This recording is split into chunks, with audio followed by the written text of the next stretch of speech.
Hi, ഇന്ന് ഞങ്ങൾ വന്നിരിക്കുന്നത് പത്തനംതിട്ടയിലാണ്. വേറൊന്നുമല്ല, വണ്ടി പാർക്കിംഗ് ആണ് മെയിനായിട്ട്. കാരണം ഞങ്ങൾക്ക് വാട്സപ്പിൽ മെസ്സേജ് അയച്ചപ്പം മാഡം പറഞ്ഞ് എൻ്റെ വീട്ടിൽ നിന്ന് വണ്ടി കയറ്റാനും ഇറക്കാനും ബുദ്ധിമുട്ടാണ്, അതുകൊണ്ട് മാത്രമാണ് നിങ്ങളെ കോൺടാക്ട് ചെയ്യുന്നതെന്ന് പറഞ്ഞു. വണ്ടി റോഡിൽ ഓടിക്കാൻ എനിക്ക് ഒരു പേടിയില്ല എന്ന് പറഞ്ഞു. അപ്പോൾ വാട്സപ്പിൽ വോയിസ് അയച്ചപ്പം ഞങ്ങൾ പറഞ്ഞ് ഹിമാലയത്തിലാണെങ്കിലും മാഡം ഞങ്ങൾ വണ്ടി പാർക്ക് ചെയ്യിക്കുമെന്ന് പറഞ്ഞു.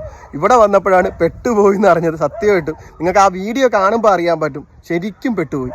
അതേപോലത്തെ ഒരു വഴിയാണ്. ഞങ്ങൾ വണ്ടി ഏതാണെന്ന് വെച്ചാൽ മാരുതിയുടെ ഓൾട്ടോ K10 ആണ് വണ്ടി, ഓട്ടോമാറ്റിക് വണ്ടിയാണ്. അപ്പോൾ ഇതിനകത്ത് പ്രശ്നമെന്ന് പറഞ്ഞാൽ വണ്ടി കയറ്റത്തിൽ കയറി കഴിഞ്ഞാൽ ബ്രേക്ക് ചെയ്യുന്ന കാലത്ത് പുറകോട്ട് പോകും. ടാറ്റയുടെ വണ്ടി പോലെ മുന്നോട്ട് കയറി വരാനുള്ള ഒരു കപ്പാസിറ്റി ഇല്ല. അവിടെ നിർത്തി ശംഭു അതിന് ഒരു ട്രിക്ക് പറഞ്ഞു കൊടുക്കുക, ബ്രേക്ക് ശരിക്കും പുഷ് ചെയ്ത് ചവിട്ടിയിട്ട് പെട്ടെന്ന് കാലെടുത്താൽ മതി എന്ന് പറഞ്ഞ്. അപ്പോൾ ആ ഒരു പേടി അവിടെ നിന്ന് മാറ്റുക. ഇതൊന്നുമല്ല ഞാൻ പറയാനായിട്ട് വന്നത്.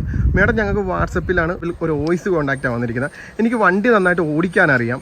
എൻ്റെ പ്രോബ്ലം എന്ന് പറഞ്ഞാൽ വേറൊന്നുമല്ല,